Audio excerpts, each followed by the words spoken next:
안대희 국무총리 후보자가 정관예우 논란 속에 결국 스스로 물러나게 되면서 청와대 국면 전환 시도가 물거품이 됐습니다. 검찰이 박원순 서울시장 후보를 겨냥하는 것으로 보이는 수사의 칼을 빼들었다가 논란이 일자 지방선거 이후로 수사는 미루겠다고 발표했습니다.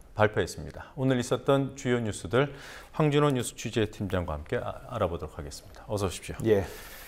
자, 안대희 국무총리 후보자 결국 스스로 물러나는 선택을 했군요. 예, 안대희 후보자가 오늘 정부 서울청사 창성동 별관에서 기자회견을 열고 전격 사퇴를 발표했습니다.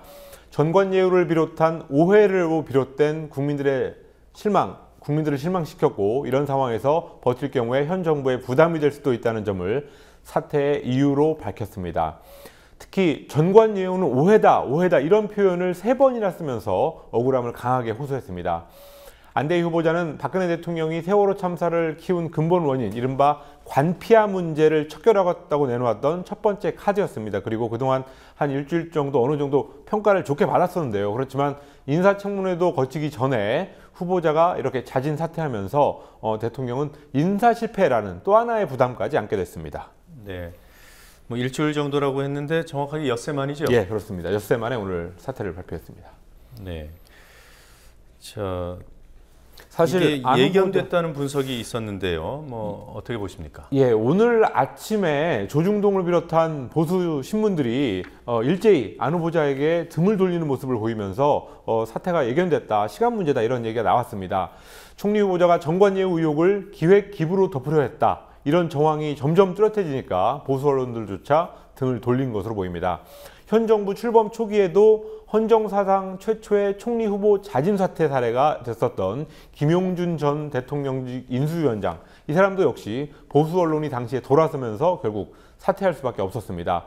보수 언론들은 그 총리 후보자의 자질 문제로 비판에 초점을 맞췄었는데, 그렇지만 물론 자질 문제도 있지만 청와대 또 대통령의 인사검증 시스템, 여기에 대해서는 무게를 두지 않았었습니다. 그래서 내일 아침에도 이 안대희 후보자의 경우도 그렇게 할지 좀 조간신문들을 봐야 될 것 같습니다. 네. 자, 오늘 새벽 전남 예. 장성의 요양병원 화재 사건, 그 전에 또 고양 종합터미널 화재 사건. 예. 오늘 아침에 또 잇따라서 화재 사건들이 있었어요. 크고 작은 화재들이 있었는데요. 예, 오전 11시경에 발생한 도곡역 화재가 있었는데요. 그거는 고의적인 방화라는 점에서 제2의 대구 지하철 참사가 될 수도 있었던 아주 위험천만한 상황이었습니다.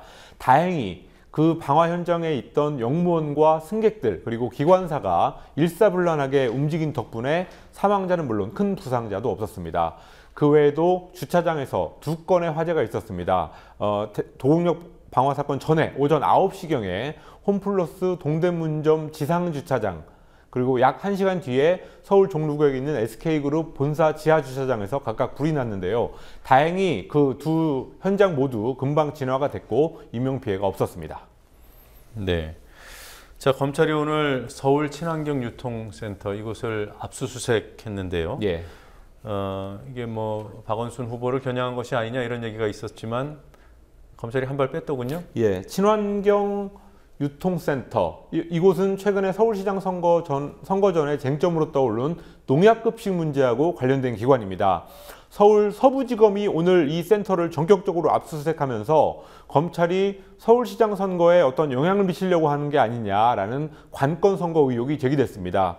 그러니까 곧바로 김진태 검찰총장이 6.4 지방선거 때까지는 수사를 중단하라고 지시했습니다.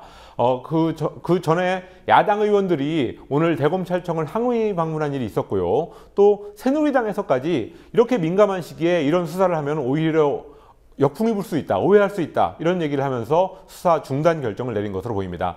그렇지만 검찰에 대한 신뢰가 이런 표현이 가능할지 모르겠지만 정치적인 신뢰가 너무 낮다 보니까 압수수색 당일에 수사 중단을 내리는 이런 행위까지도 어떤 계산된 제스처가 아니냐, 이런 말까지 나오고 있습니다. 네. 자, 검찰이 세월호 추모 집회를 취재하던 기자를 결국 구속했군요. 예, 공무원 노동조합에서 만들고 있는 인터넷 매체 공무원 유신문의 안현호 기자에 대해서 서울중앙지법이 어젯밤에 구속영장을 발부했습니다. 안 기자는 지난 토요일에 서울 청계광장 추모 집회에 나가서 영상 취재를 하고 있었습니다. 그러면서 연좌 농성을 하던 시민들을 찍고 있었는데 경찰이 갑자기 그 촬영 장비를 쳐서 떨어뜨렸고 안 기자가 거기에 항의하는 과정에서 연행이 됐습니다. 그런데 이런 전후 사정은 무시됐고 경찰의 구속영장 신청 사유를 보니까 편향된 기사를 작성할 수 있다. 이런 얼토당치 않은 대목이 있었습니다. 자, 정몽준 서울시장 후보 측이 기자에게 일배를 권유했다. 이건 무슨 말입니까? 예, 정몽준 후보 측의 박호진 대변인이 출입기자 70여 명과의 대화창에다가 농약급식 핵심 쟁점과 팩트 정리라는 글을 올리면서 인터넷 주소 링크를 보냈는데요. 그 유명한 일간베스트 저장소, 즉 일베의 게시물에 주소했다는 겁니다. 이 게시물은 최근 불거진 농약급식 논란에 대한 박원순 후보의 반박을 재반박하면서 박원순 후보는 거짓말에 천부적인 재능이 있다라고 비아냥대는 내용이었습니다. 박 대변인은 박원순의 거짓말이라는 제목의 글이 담긴 이미지 파일도 같은 대화창을 통해서 기자들한테 전송했습니다. 상대 후보의 논리에 대한 비판, 이거는 문제될 것이 없겠지만 그 근거로 일간베스트 저장, 일베 게시물을 사용했다는 점, 이거를 시민들이 어떻게 받아들일지 궁금한 점입니다. 네, 자, 오늘 여기까지 듣겠습니다. 수고하셨습니다. 예.